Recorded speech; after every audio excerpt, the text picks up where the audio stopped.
are you, everybody? This is our Rotary meeting. Welcome, welcome. Oh, there you go, Marty. Okay, I'm going to give you a moderator. There you go, Marty.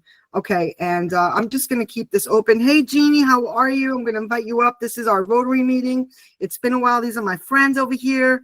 And I'm going to play a little quick little intro song to our Rotary meeting. And then, Marty, you can go take it away on Clubhouse, and then we'll bring it over here. We're simultaneously streaming our meeting from Google Meets. I'll also share the link if you want to come see Charlene and her slides and presentation. And just hang on there. We'll be right with you.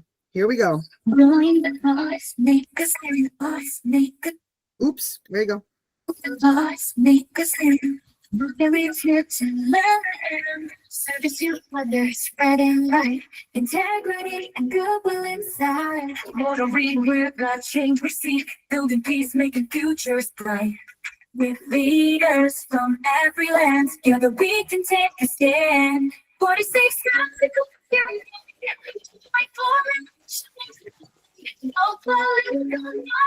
just to join us now, there's a place for you.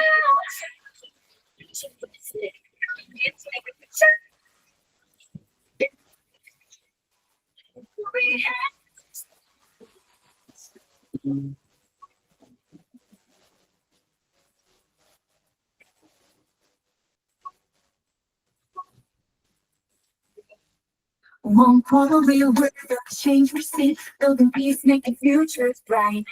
With leaders from every land, together we can take a stand. 46,000 unite. Join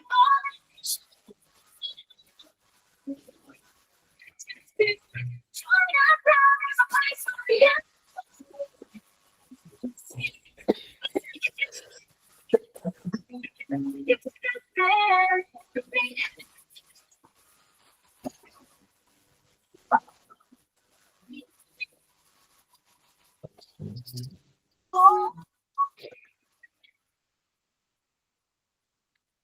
Okay, Marty, take it away on Clubhouse, and then I'll bring you back over here to Google Meets. Oh, we don't hear you. You're on mute. You're on mute. I'm just on mute because I'm also on Clubhouse, but we hear you. Welcome to everybody again. I see Dawn is with us on Clubhouse, Istiak, Carolina and Chile, also some house members today, Jeannie, Haruna, Kathy, welcome to you. And super excited to have people coming in from Clubhouse. I know a lot of people have said, you know, I just like to listen to the meetings. I don't want to come on to a camera thing. So that's where Clubhouse has been very successful to reach new members and reach new people, no matter what they're doing. And Patty, thank you so much. I'm going to turn Clubhouse down a little bit now so that I don't bleed over to everybody tremendously. And I do have a welcome visual for us. If you guys would kind of like to see what we had developed for some music, it kind of looks like this. So this is a short welcome here that we developed. Thanks for joining us on the Clubhouse app for some awesome Rotary Club Global Impact meetings. New York, New York. I want to wake up in the city that just sleeps, to find I'm king of the hill, top of the heap. Little town, Milky Way. Greetings from New Garden. My name is Patty Frudenberg. I am the president of the Rotary Club of Global Impact. Welcome to our meeting. And Patty, back over to you. Just for everybody on today's meeting, we do have a poll up and a Q&A. If you would like to participate, please feel free and vote. Patty, over to you. Thank you so much. Well, before any further ado, we're going to welcome our speaker, Charlene, who is doing amazing work, and she's going to tell us all about it. Charlene, welcome to our Rotary Club of Global Impact 224-228. And we are a virtual club, and we are simultaneously streaming also on Clubhouse. And I will be sharing the link in case you want to come jump on in and share the slides, but we all hear you. So over to you, Charlene, and welcome. Oh, I do want to share everybody who's on here. We got Marty, we got Shankar, we got our presenter Charlene, we got Imika from Nigeria, we got Quanta Dawn Light, we got Aaron, we got Agatha. Oh boy, we got a full house today, and this is really exciting. We also have Gidget, thank you for coming, and Lynn and Mark Friedman, one of our newest members, and Stormy Mangello, of course, the one and only. So again, this is Patty from New York, and we welcome you to our Rotary Club. And then we'll go after the meeting for some Q&As, and again, everybody could say a hello and where they're coming in from, and we thank you for joining us. Charlene, over to you, and please let us know where you're coming in from, and give us a little insight on what you'll be sharing today before we get into our slides. Thank you very much, Patty. What a pleasure it is to present to this group today, and I am very grateful to have this opportunity. I'm going to be talking to you about the work I have been doing for 10 years about online child protection. And I have written books about it. I have produced a film.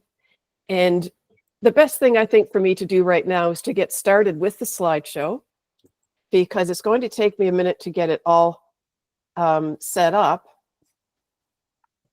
so that everyone can see it. David Gershon on Peace on Earth by 2030, the game. And I see that Quanta. Oh. I thought that was me, Charlene, at first. That's okay. Now we see it. Yep. You can see the slides. Yes. Okay. This is a small introduction of what I do. I tend to not tell people about my awards. I've had a few of them, but I do like to talk about them because people say, if you don't, Charlene, you don't have validation. So I am an award-winning educator, and I was given an award of teaching excellence through the members of my teachers union, which to me was a very gratifying experience, because these are my peers that awarded me this distinction. I'm also an award-winning film producer and director. I produced a film, Vulnerable Innocence, that has won 25 awards worldwide. And in some film festivals, I received Best Producer and Best Director. I'm also an award-winning registered holistic nutritionist, which is so far removed from computer science, but I have many allergies and studied holistic nutrition so that I might be able to combat my allergies in a natural way. And I am a computer science specialist, and it's all listed there: global speaker, keynote speaker, and author. I've published 2 books, which I will discuss a little later in my presentation. And I want to say something to everyone.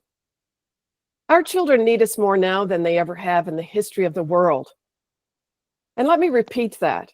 Our children need us more now than they ever have in the history of the world. And why is that? It's because of the internet. And our children are way too independent on these devices.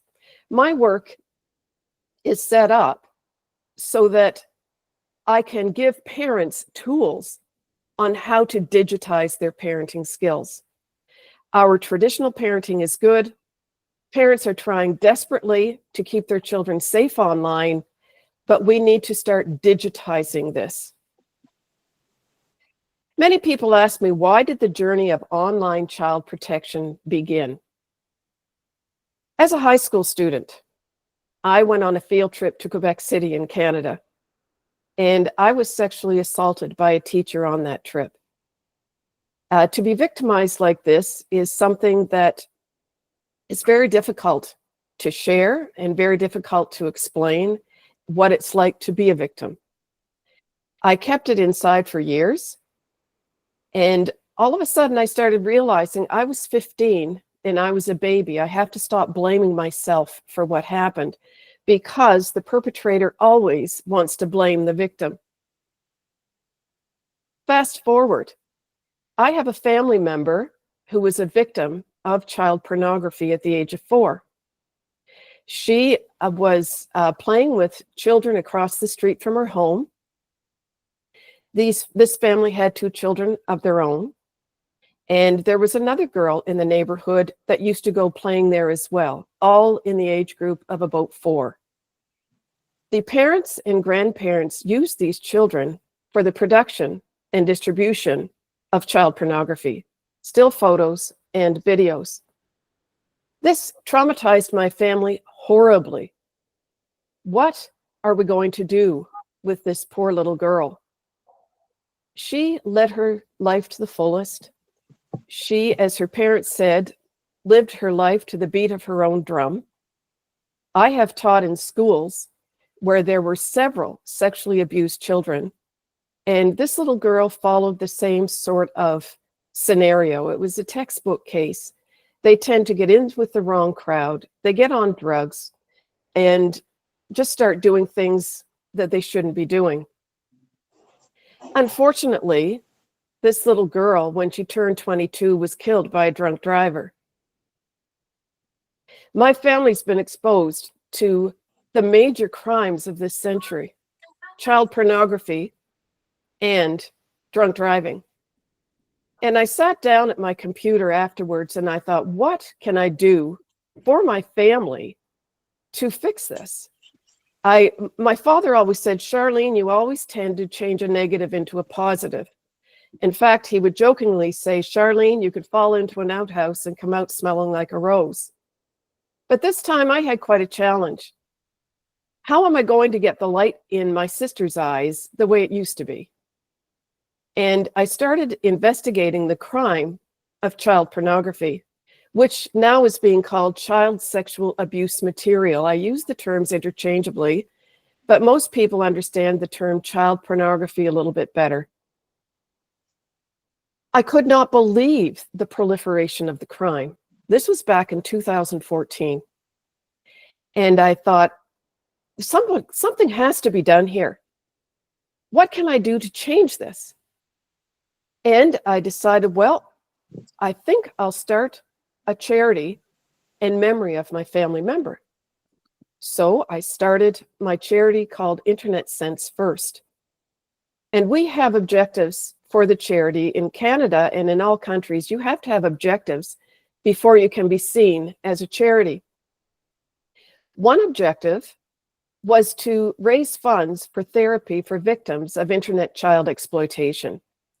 I know there can be government funding, but it's never enough. These children are experiencing trauma for years, and a lot of therapists do not understand the magnitude of the trauma of being traumatized online and your pictures and videos being spread throughout the world.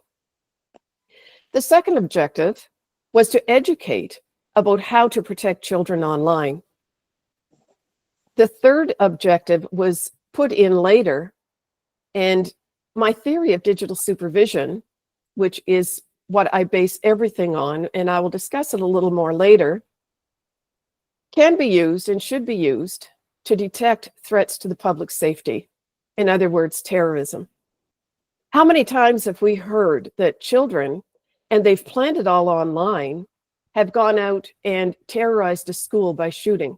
And this is worldwide. Digital supervision should be used for that purpose domestically. And you'll understand more about what I'm talking about. But my charity started in memory of my family member and in support of any child that has been abused. To me, it's the most horrendous crime on the face of the earth. And we have to start catching on to it. We can no longer accept this, that things are okay and I'm not going to get involved. We all need to get involved to protect our children. So, I am a computer science specialist in education, and I have managed networks in secondary schools. Managing a network in a secondary school can be extremely challenging because students can get around many blocks. And I'll tell parents that children can get around blocks as well. In in parent-teacher interviews, I have had so many parents say, my child never lies to me.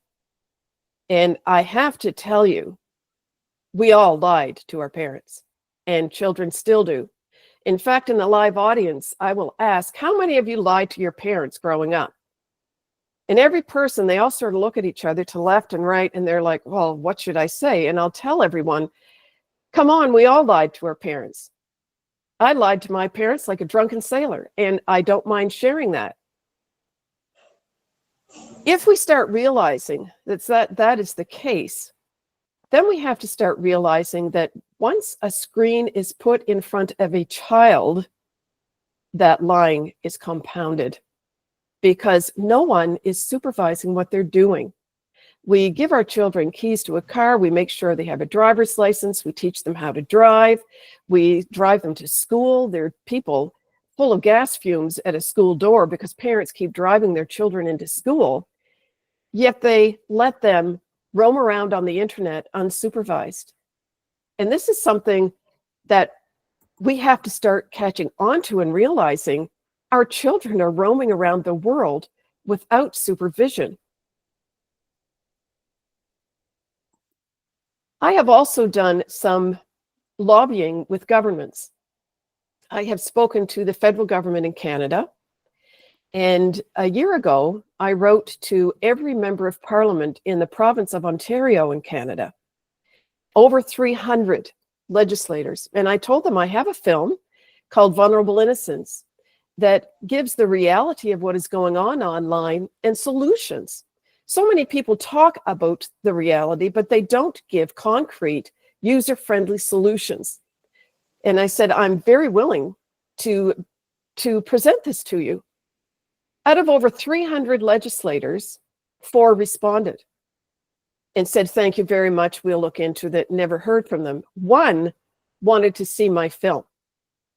So I had a Zoom and screened my film for MPP Lucille Collard in Ottawa, Canada, the capital of Canada.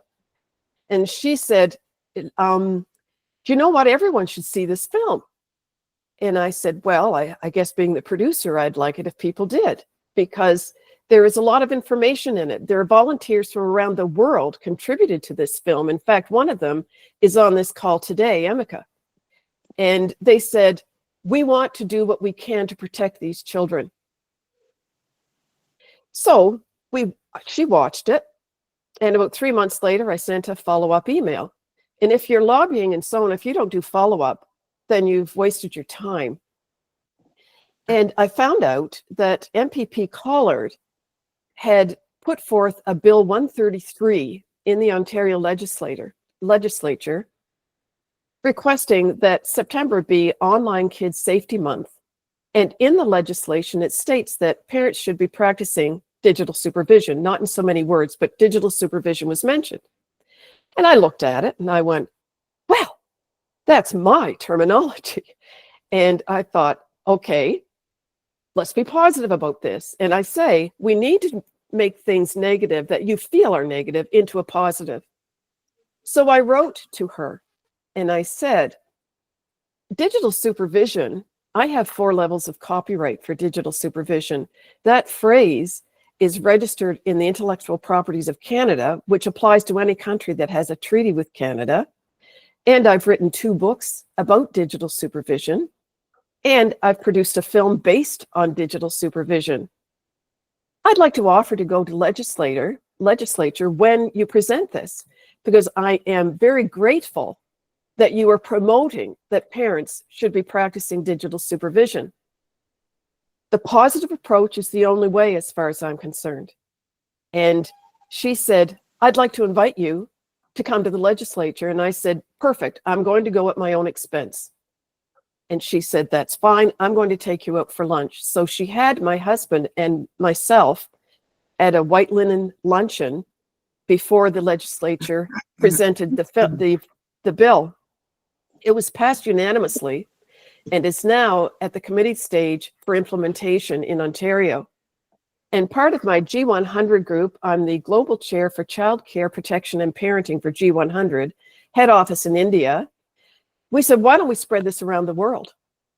that parents should be practicing digital supervision and that it become legislation that September be Online Safety Month for children. And there are 4 provinces in Canada now getting on board. We just started lobbying this in August.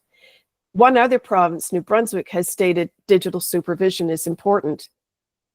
When my film was screened in Los Angeles and Hollywood in March this year, and Hal Eisner, Fox 11, was the moderator of the Q&A following the screenings. And he said, Charlene, what would you like to have happen in the world with your work? And I said, I would like to have digital supervision a household term worldwide so that children are better protected online. I also have lawyers in Ontario that are saying that parents who are divorced should be practicing digital supervision in their homes, both homes, so that there is consistency with children. I feel as though I'm making a very small dent for the protection of children. So, what is my theory of digital supervision? This is my second book, The Internet, Our Children in Charge. I was speaking with a group of educators. I was presenting to them, and I said, so, do you think children are in charge of the internet? And they all looked at each other and they said, no, they're not. And I said, well, I hate to correct you, but children are in charge of the internet in their homes. And let's face it, how many times have we heard a parent say, oh, my kid is so smart, they can do all this stuff, I have no idea what they're doing. And I say to parents very gently, shame on us for not knowing what they're doing. We are giving these children these devices. We are giving them the cell phones and the gaming systems. And we're actually saying, we don't know what they're doing. And then they'll say they're so smart, which I said earlier.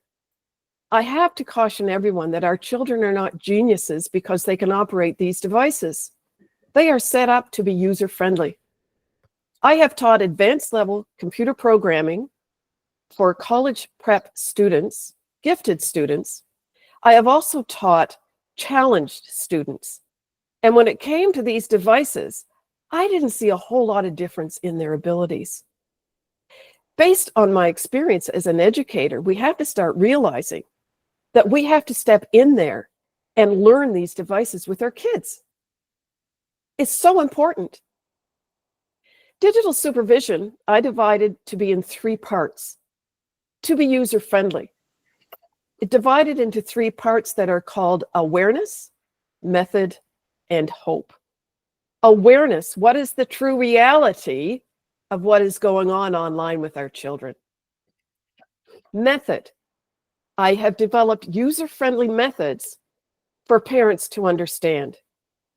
And there's nothing worse. I'm a computer science specialist in education, and in my digital supervision theory, I have avoided using any really, excuse me, I need a drink.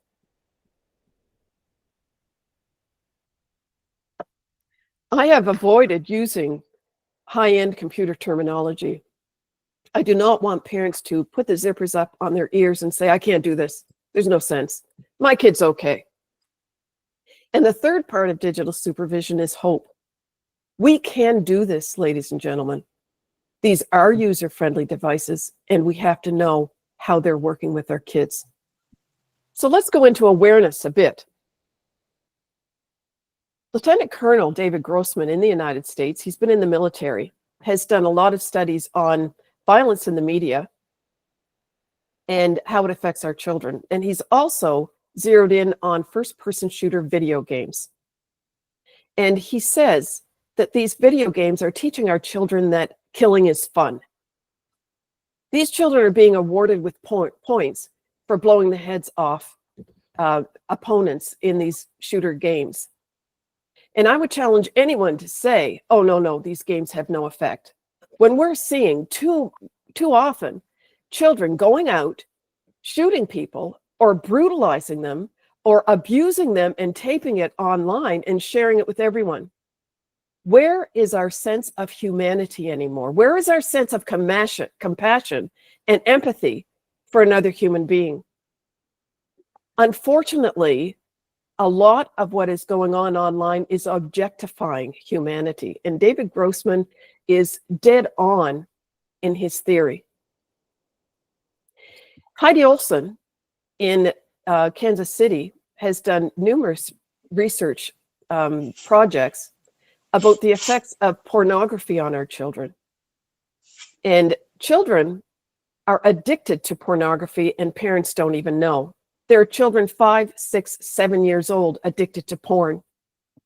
And Heidi and her team have researched and come that there is a direct correlation between exposure to pornography and child-on-child sexual assault.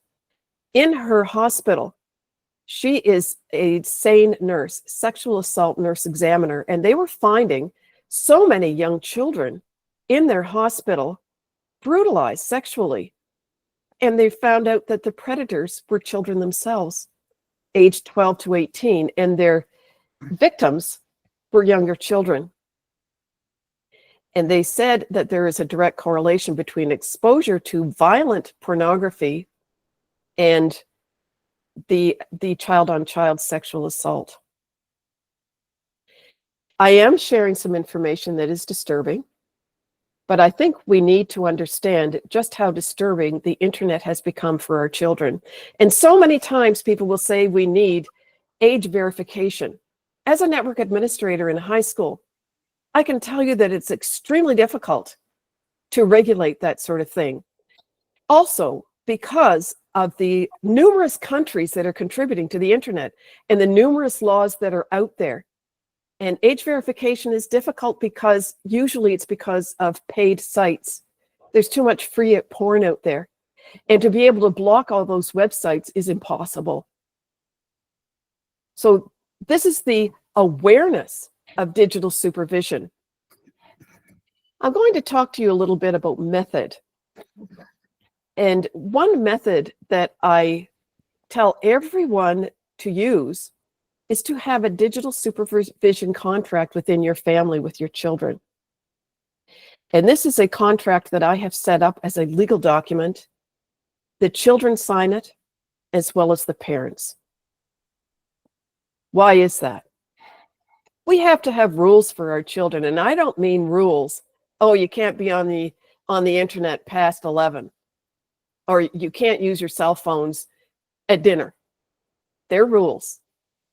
The digital supervision contract gets into the details of what is so important for safety online with our children. And the one thing on it is that parents will be spot checking all devices. And that doesn't mean, oh, I'm going to check it at 11 o'clock. That means that we are spot checking all devices on a regular basis. And if we're checking a cell phone, we have to look at all of the icons on the cell phone because there are children that link to sextortion rings within their peers. This digital supervision contract I give complimentary on my website.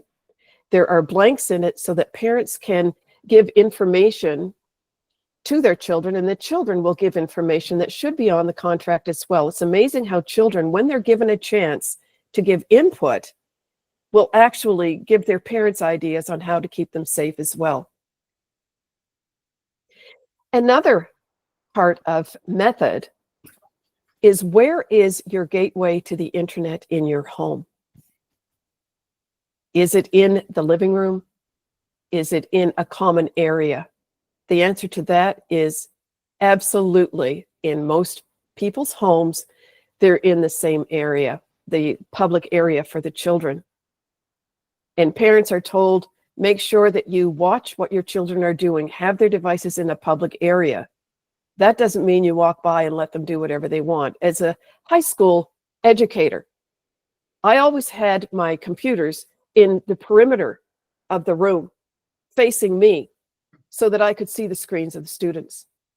I never sat down in a class because I had to walk around and see what screens were minimized, because I have caught students on porn in a school. In fact, I have some pretty good stories about that. And I would have to go around and tell them, you got to maximize your screen. I want to see what's there. You can't just walk around and have a kid in a room and say, I'm supervising what you're doing, because unless you're right there, you're not. I advise parents to have their router in either a locked closet with a key so that the parents have the only key. And it's important not to give your children the password to your router, because they can then do pretty much anything they want online. Or the parents can have the router in the parental bedroom, and that's where I advise to have it. And you can turn the router off at night so that the children are not online all night. And I've had parents in parent-teacher night say, do you know what? I think my child has sleep apnea. And short of rolling my eyes, I will say, perhaps they're online all night. Well, I know they are, but I just don't know what to do. Turn the router off. And make sure there are no unsecured routers in your area. And I have had parents say, well, I use the internet. And I said, turn it off when you go to bed. It's that simple.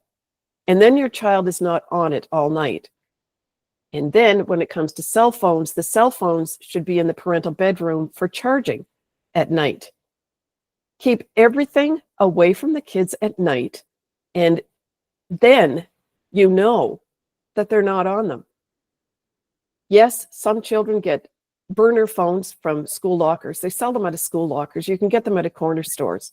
And they can tap onto your router and go online anyway. I've had students say, I have 3 cell phones, one that my parents know about, one that I share with my friends, and another one for my drugs. You only know about one of them. Are children lying? You bet they are. Many of them are. Why do you need the supervision contract and to move the router? Psychologically, we are telling our children we are in charge of the internet and not them. A lot of parents don't realize that children are sharing nudes, self-exploitive pictures.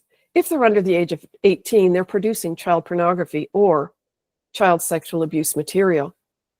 The parents are then in possession of child pornography. This is an issue that I have researched worldwide, and it's true because you're paying for the cell phone plan. I have spoken in schools and I've asked students, how many of you own a cell phone? All the hands, they just shoot right up. And I'll say, well, no, I'm sorry, your parents own the cell phone, because whatever you do on the cell phone, your parent is responsible for. And we are responsible for our children for a number of different reasons. First and foremost, that they're minors. We are responsible for our children because they are minors. We have to realize because a screen is in front of them, that doesn't take away that responsibility. I want to give you an example. Let's say little Johnny down the street has taken a picture of his bare genitalia and he sent it to Tommy down the street. A big joke. Kids are doing this all the time. They think it's funny until I've spoken to an assembly for an hour. They start realizing it isn't funny. Mm-hmm. And the Tommy's father catches the picture and he says, this isn't right. I'm going to call the police. So he calls the police, and the police go to the other child's house and he says, I have to discuss this with your child alone, and then I'll discuss it with you. This has happened. I'm not speaking out of turn. And the child, being terrified that he's going to be in trouble, says, oh, my father took that picture. And then the police go and say, we'd like to know who took that picture. And the father says, oh, it must have been my son. I don't know how it got there. And the father says, the police say, well, your son says you took it. Now, there are forensics in digital devices. The police would investigate. But is this a conversation you want to have with your children? No, you don't. It is a real dose of reality when parents are faced with this. And every school I've ever spoken in, I hear the same thing from a principal, only they whisper it. We've had children charged for possession and distribution of child pornography in this school. And I tell them, you don't need to whisper, and you don't need to feel alone. This is a problem worldwide. And it's time we started catching on to this and realizing it's not a joke. Our children think it's funny, but it isn't. And then we get into artificial intelligence. Artificial intelligence is causing even more problems. I'm going to get into my new theory of digital sex trafficking. Our children are providing pictures online that are now being used and have always been used by predators and spread around in their multi-billion-dollar industry. And as we have our economies even worse worldwide, I mean, in Canada, we're complaining about the economy, in the United States, in Africa, in Australia. I speak to people from around the world with my G100. This is a problem worldwide, the economy. More and more people are starting to use their children for child pornography, the same way they used my family member. And they're finding out that it's a way to make a lot of money. This is why I need to talk about digital sex trafficking. Our children are being coerced online to do many different things. And one of the big ones is to share nudes, to share pictures of bestiality, to share pictures of them inserting objects. And I told you I'm going to tell you things that are upsetting. Objects, anally, vaginally, orally. And this has been studied by the IWF in the UK, the Internet Watch Foundation. This is real. And in the United States, Thorne has determined that this type of crime has gone up by 15,000%. We're not talking just a little bit. We're not talking about something that people should say, yeah, I know what's going on. And I would challenge people that unless they've heard me present or seen my film, you don't know half of what is going on. So the pictures are given readily. People talk about social media. We have to be very careful about social media for our children. Why doesn't Mark Zuckerberg do something? Why doesn't Instagram do something? I can tell you as a network administrator, they're doing probably as much as they can. It's very difficult to block things, and there are billions of users on these platforms, which is why parents need to get on board. Mm-hmm. I stress that so much. Giving pictures of our children online. Our children are giving them. We as parents are giving them. And if we're grandparents, we should not be putting pictures of children up online. They're not our children. For parents, do not be putting pictures up. These pictures are now being used with artificial intelligence to change them into sexual positions. And this has always been done with deep fakes, but now they have artificial intelligence. I'll give you an example. Say I'm a parent, and this is another type of digital sex trafficking. Say I'm a parent, and I have put pictures up of my child face on, or any other picture for that matter. I've seen parents put pictures up of their children eating ice cream with their mouths over the ice cream. Do you think that can be changed to a sexual position? It's being done. With artificial intelligence, I put pictures up, let's say, of my children. And I've given personal information about my child online. Oh, they're in school, they're upset, they don't like their teacher. A lot of personal information. And I have people on my social media, and please don't tell me that your social media is secure when they can even break into Microsoft. They can break into Canada Revenue, the Internal Revenue Service. Nothing is secure online. So your picture's up there and you have a friend you don't realize is into child pornography or child sexual abuse material. They take your picture and they create a video. And your voicemail is on your phone. So you've got your voice. They can get your voice. They can get your picture. And they create a video. And then they take the picture of your child and do a search engine, a facial recognition search engine, and find your child on social media. They send your child a video of you saying, please meet me at Masonville Mall or meet me at Macy's in New York City. They know what your child looks like. And the child will think it is so real that they will go there thinking you're in trouble or that you have a problem. This is why we have to be very mindful of what we are putting up online. My theory of digital sex trafficking is new, but this is what sex trafficking digitally is all about. I call it sex trafficking because people are getting paid for these pictures and videos. I've spoken at many anti-human trafficking conferences, and at the beginning, there is always an unfortunate victim, and they will say that I was on drugs, I got in with the wrong crowd, I was broke, I was starving, didn't have any clothes, and this fellow found me in a bar, took me and gave me food, gave me all kinds of clothes, a car, and then he started pimping me out.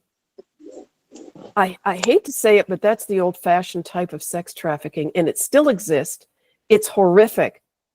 But digital sex trafficking is worse because too many people don't realize that their child may be a victim. They may have provided pictures. I had a MPP in Ontario when I was in the legislature, and he was talking about social media. And we have to be very careful of these children in social media. And he talked to me afterwards. And he said, well, what do you think about that? And I told him what I told earlier, that it's very difficult to control all of this. Why aren't you worried about the online gaming and the private chats and private rooms in the online games? That is something that is even worse. I was speaking in the spring to a big community conference. And this woman put her hand up and she said, I have to agree with you. I have an 8-year-old son, and I walked in on him. He was playing Minecraft, which is supposed to be a benign game, educational. And I'll tell everyone, even educational games, there are predators everywhere. They go where their prey is.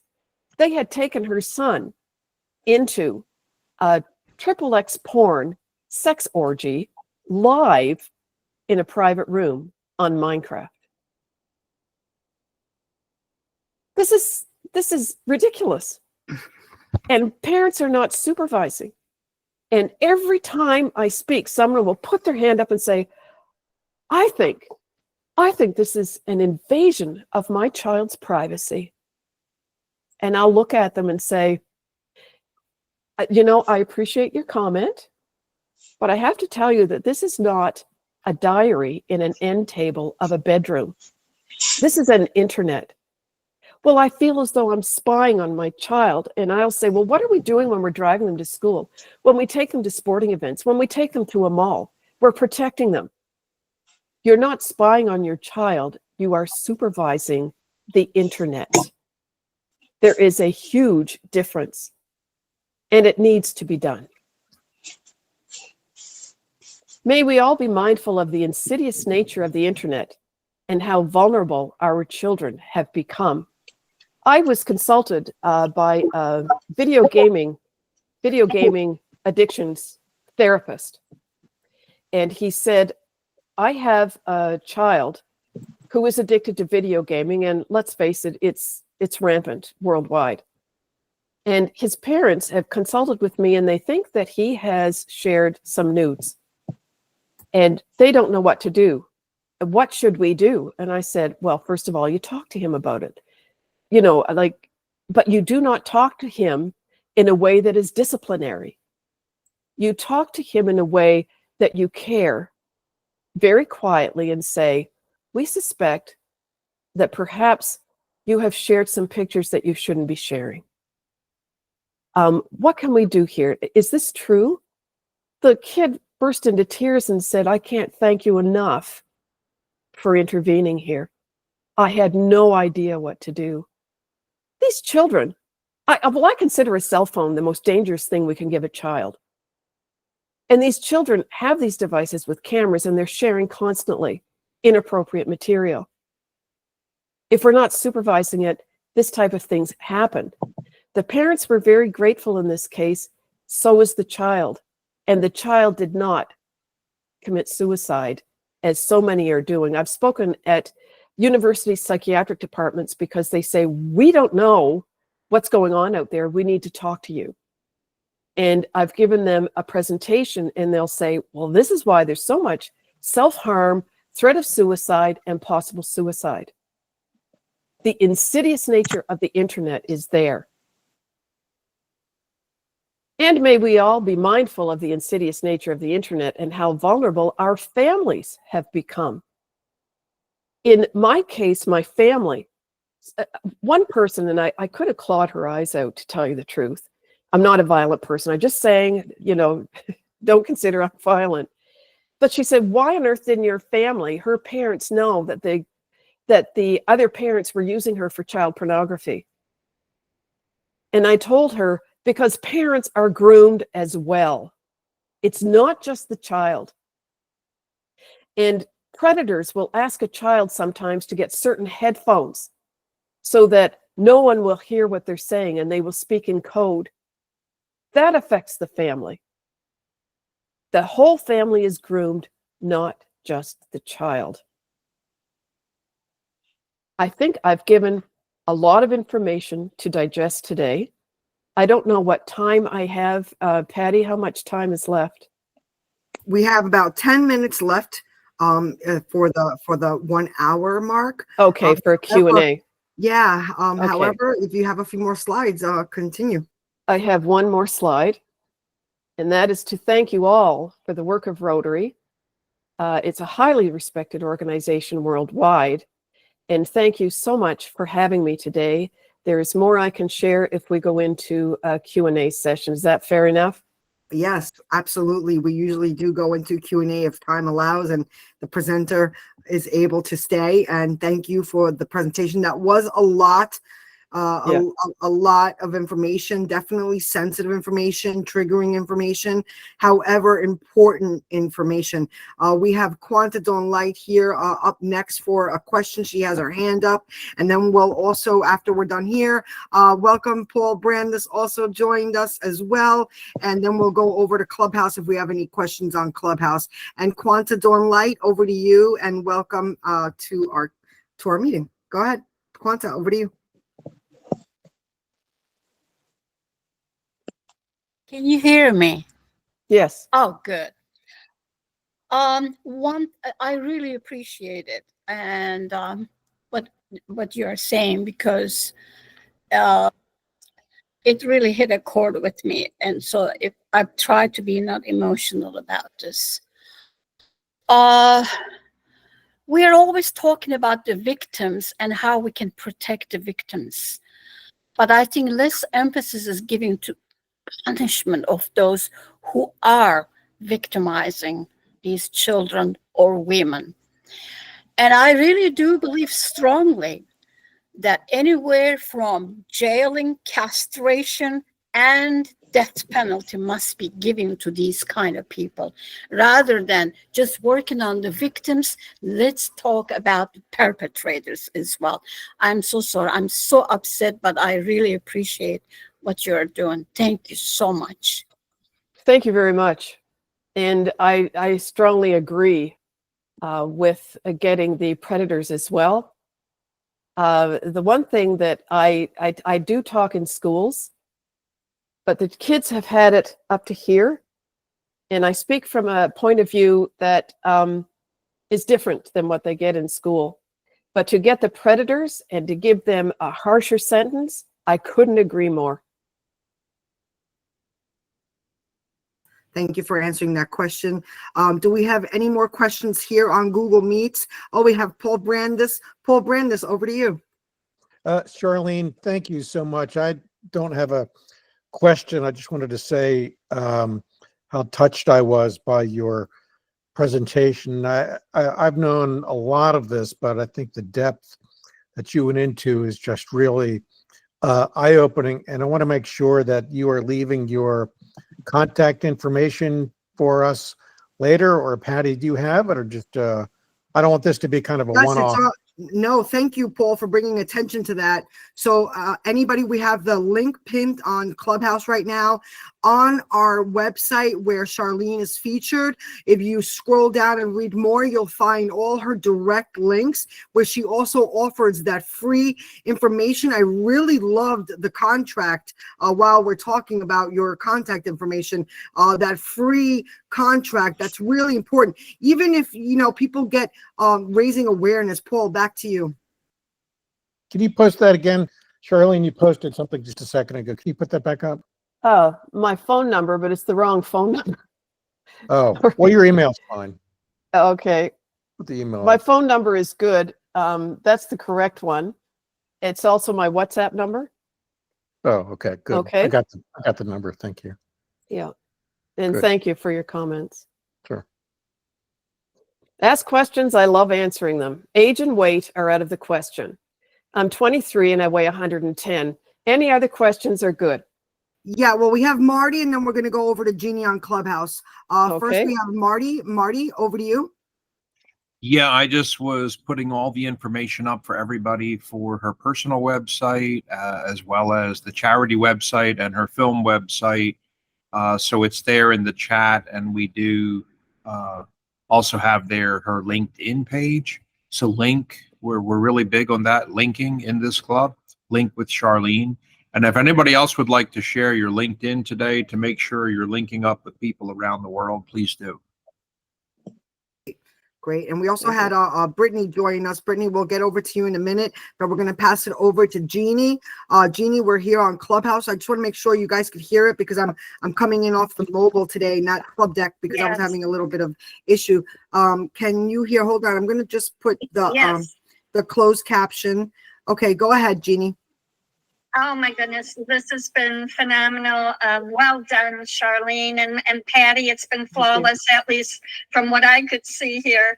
Dr. Charlene, I do have a quick question with regards to, maybe you touched on it and I didn't catch it, but we're talking about parental supervision. Please address, a lot of times our children or grandchildren are in the hands of the grandparents or someone else caring for them. How should the parents, when they entrust their care in their hands, can they emphasize or have them as well sign the agreement? Or how can they, especially when grandparents or other generations maybe not as savvy to the internet world? I hope this made sense. Oh, absolutely. And thank you for asking that. You're not the first person to ask. It's important that the parents are on board with the grandparents, particularly when the children are being cared for by the grandparents. Children quite often like going to grandma and grandpa's house because there are no rules and there are no blocks on the router. And I didn't get into any type of blocks on the router because I had like 25 minutes. But the grandparents need to realize that they should be supervising as well. And your suggestion of having a digital supervision contract with grandparents would be advisable as well. So thank you, Jean. Absolutely. Patty, I'll turn it over to you. For the next question, or anyone else here on Clubhouse that would like to speak? Sure. I would like to know if anybody on Clubhouse have any questions for Charlene. I know Brittany just joined us, and thank you, Brittany. I believe you have a little understanding of Charlene because I know we've been in the same circles. However, anything you heard, would you like to address any questions? I do have a little question too myself if time allows. However, anybody here? Brittany, over to you. Thanks, Patty. Thank you, Charlene, for sharing all the information. It's interesting because somebody in my circle just clued me in onto the routers and blocking Wi-Fi and all these other things.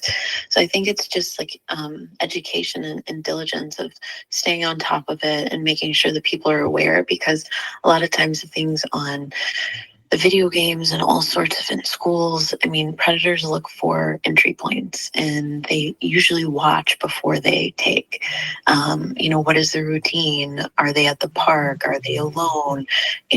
If a kid hits them, are they screaming or are they quiet? I mean, these are little things that we don't think about in our day-to-day, but our children are most vulnerable.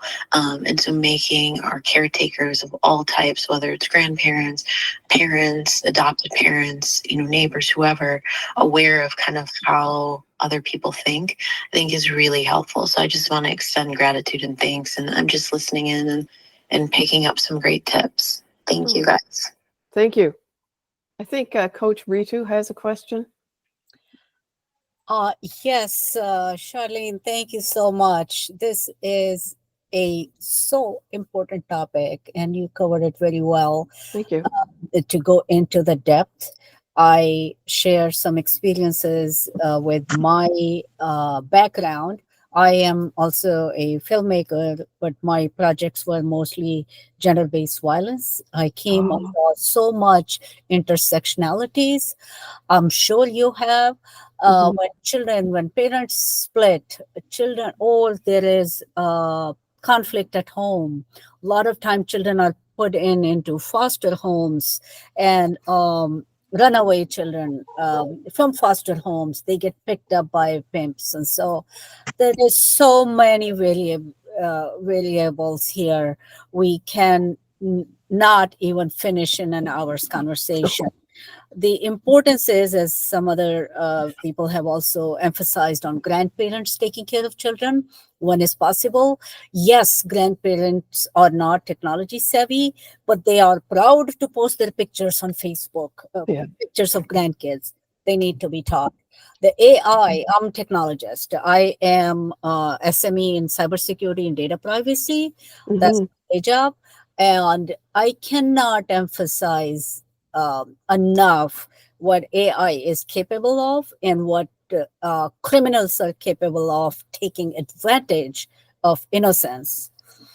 And I think this message has to be constantly brought up in various ways, schools, parent teachers meetings, etc., etc. We cannot hide and wrap it in bows and ribbons and just whisper. This is a major problem now, and it needs to be addressed. And I thank you for your work. What you're doing is critical, and it's admirable what you have done. Thank you for being our guest today. Oh, thank you, Ritu. And I will tell you, there has been an online predator handbook in the dark web. There is now an AI online predator handbook in the dark web. Aaron, you have a question?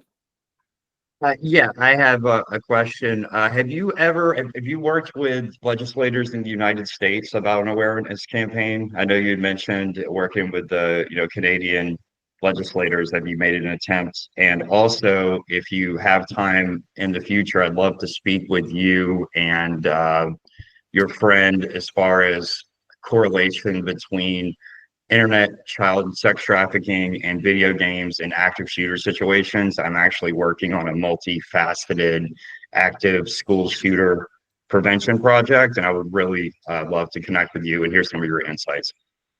I'd love to do that. The more we can collaborate, the better off the world will be. I have not approached the American government. I would love to, because they're starting to realize in Canada that digital supervision is just something that needs to be done, even to avoid terrorism and children buying guns, because they communicate everything online. That put it in the hands of the people that are providing the gateway. When the gateway is provided in a home, our parenting becomes very complicated, but people don't understand that. And I will be in touch with you. If Patty, you could give me Aaron's, or Aaron, you can send me an email. Of course. And I'll arrange a Zoom, and we can get together with Heidi Olson, and perhaps Dr. Rose Dyson. Okay? Excellent. Yeah. That would be fantastic. Yeah. Thank you so much. Thank you. Well, I invite you for a future meeting again, presenting again, because I think we do need a part 2, because we just got like, the awareness part.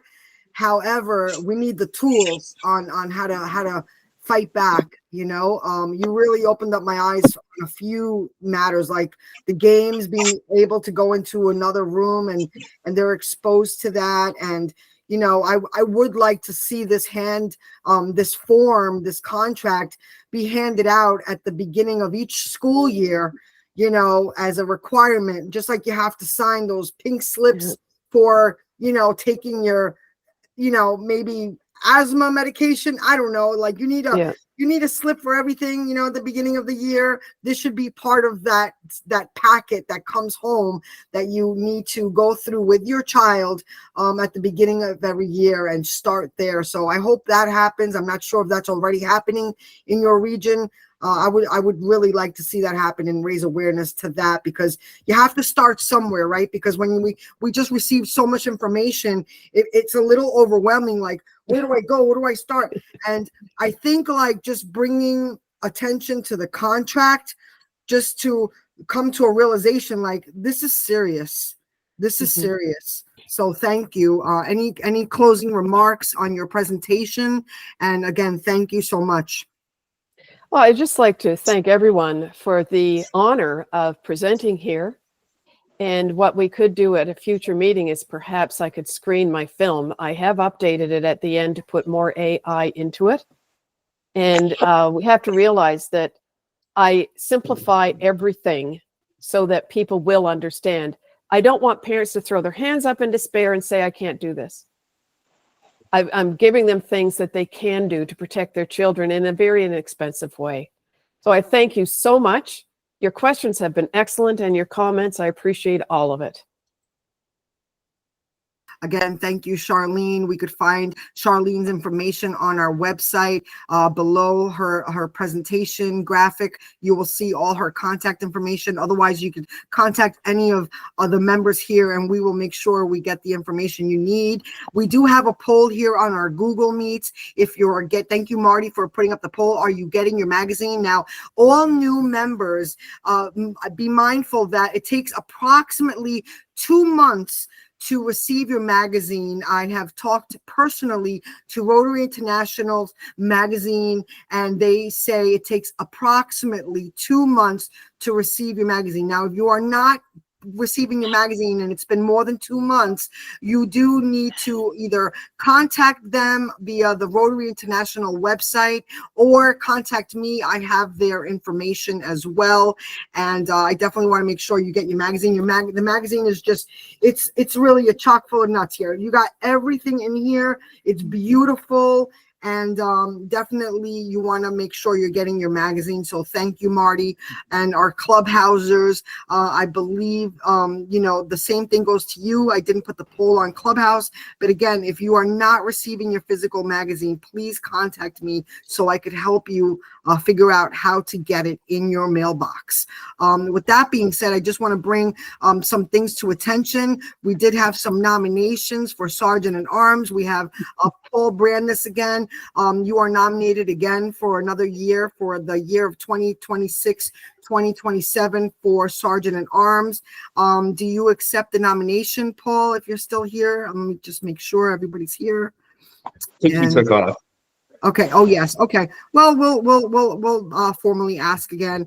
And then Brittany, you're on Clubhouse. I'm not sure if you had a moment to think about it, but you have been nominated for presidency for the year of 2026, 2027. And we'd like to know if you accept. That's for Brittany on Clubhouse. You're on mute. I'm not sure if you could get to your mic. But she'll follow up. We did send emails. And again, I do have a challenge for our Rotary members, which is the community outreach. Oh, we got Brittany back. Brittany. Yeah, sorry, my phone dropped.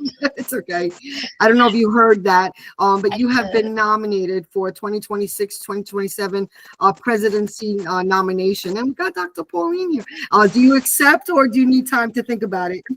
I accept. Yay! Okay, great. And you got the details in the email, so that's exciting. Okay, we got an official nomination. That's exciting. And Dr. Pauline just joined us. Dr. Pauline, how are you? I'll give you a few minutes to greet everybody. Yes, I apologize for being away this time. I had to do some other work. I need to go to England. My brother actually had another stroke, so I'm going to see him and family. But I do know about your work, Charlene, and it's absolutely so vital. And I really appreciate what you do.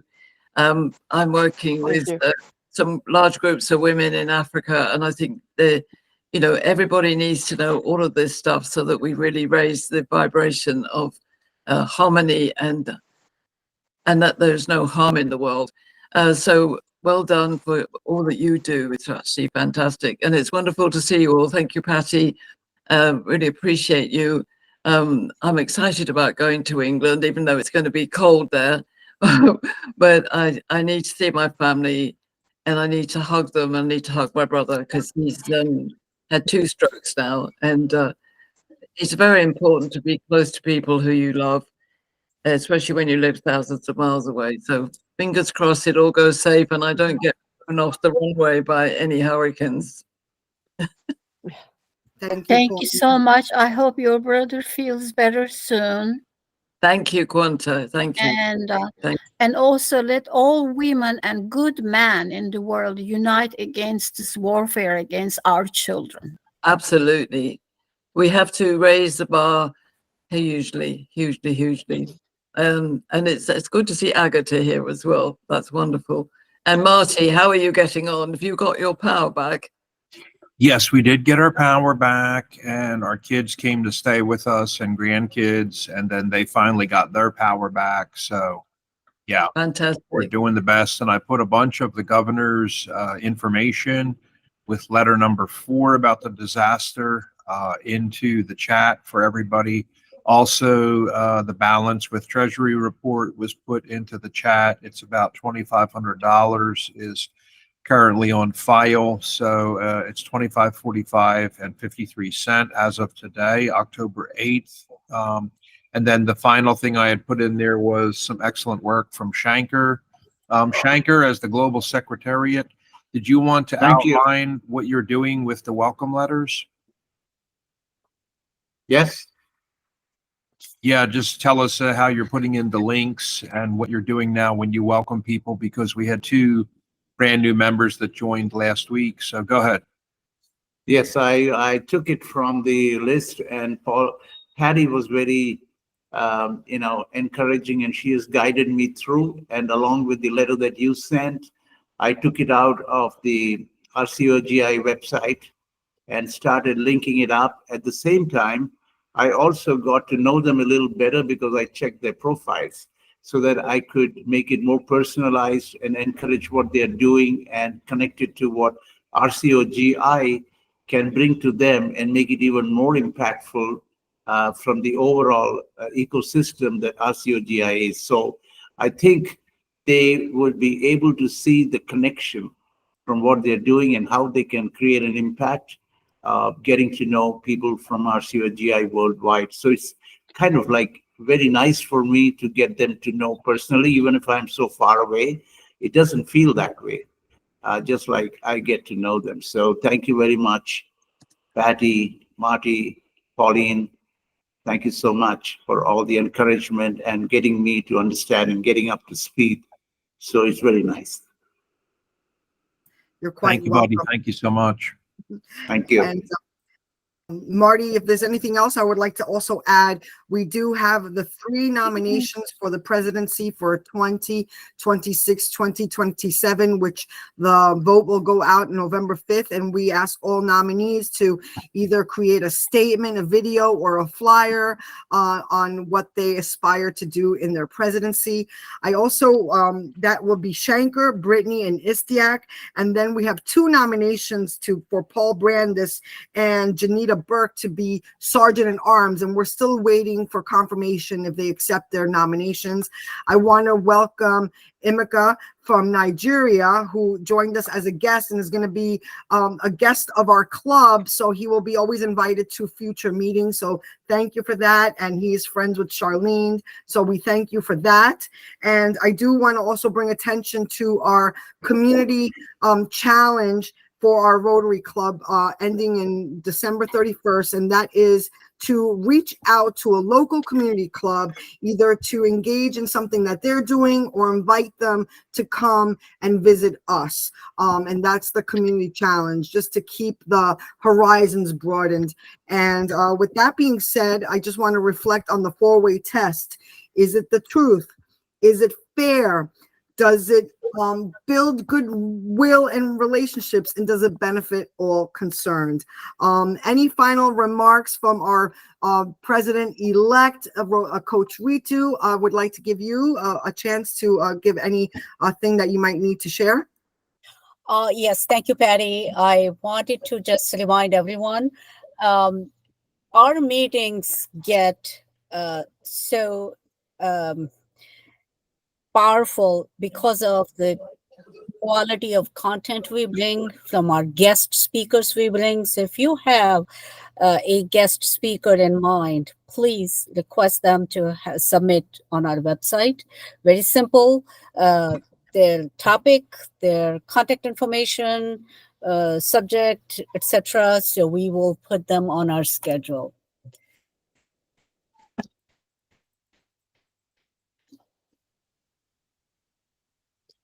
That's all from me. And thank you once again, Charlene. This was amazing. It sounds good. Also, looks like Agata in Poland. She's going to write to data@rotary.org and just work on her address. There might be some minor zip code or postal code or territory or state issue. Yeah, Aaron, go ahead. Yeah, if anybody is interested in participating with this year's Dare to Spare initiative, like contact myself or Patty. We're going to coordinate another drive, hopefully this time with multiple venues for Toys for Tots. I contacted the head of their foundation last week, and we're going to have to coordinate with local Toys for Tots coordinators. So if we're doing a drive in New Jersey or whatever state we're in, we're going to have to reach out to the local coordinator, so they can come to the event and collect the goods after we, get them donated. But again, we're in the initial planning phases. We're going to try to get this done by the first week of December. That's all. Sounds great. Thank you, buddy. Thank you so much. Thank you about that. And yeah, we have a lot of good stuff going on. It is quarter past the hour, so we'll be wrapping it up. I would love to share my song as we close out. So feel free to leave quietly as I play out the song. I believe we are concluded. Is there anybody else that would like to speak? I would love to get to know Mark a little bit more. Mark, would you have anything you'd like to share with us as a new member?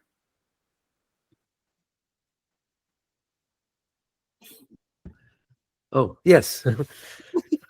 Yes. Oh, it's wonderful to be here. Thank you so much.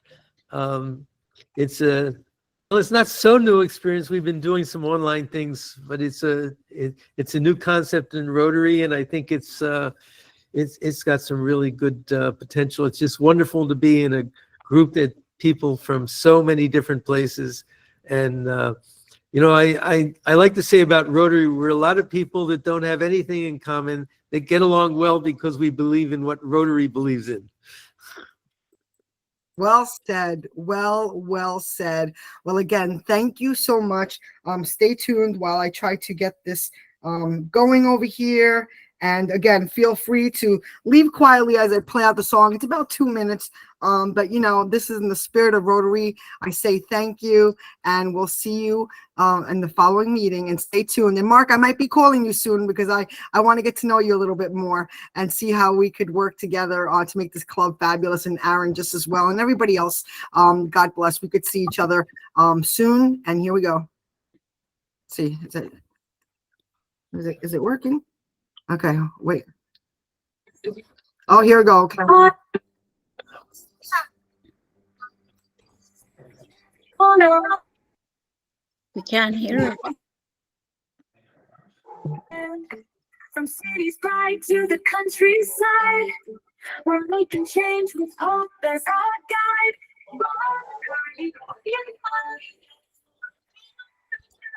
United, together we rise, together we shine. In the spirit of service, the future is ours to design.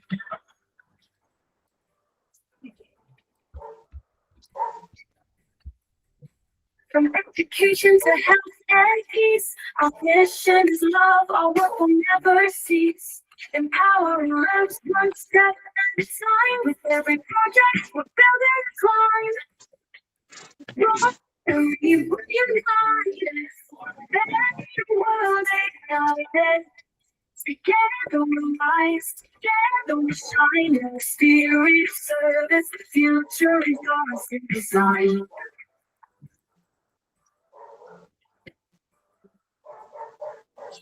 From education to health and peace, our mission is love, our work will never cease. Our lives one step at a time. With every project, we're building a climb. Rotary, we're united, forever united. Together we'll rise, together we'll shine. In the spirit of service, the future is ours to design. With every smile, we break down walls. In every heart that calls, service calls. We light the way, never fall. With love and strength, we can't stand tall.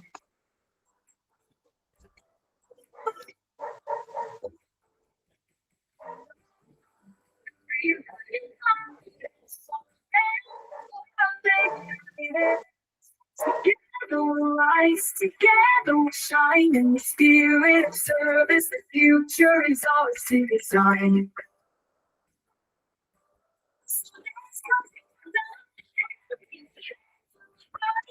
Future across this land with the Rotary Club, our dreams take flight, building a legacy shining so bright.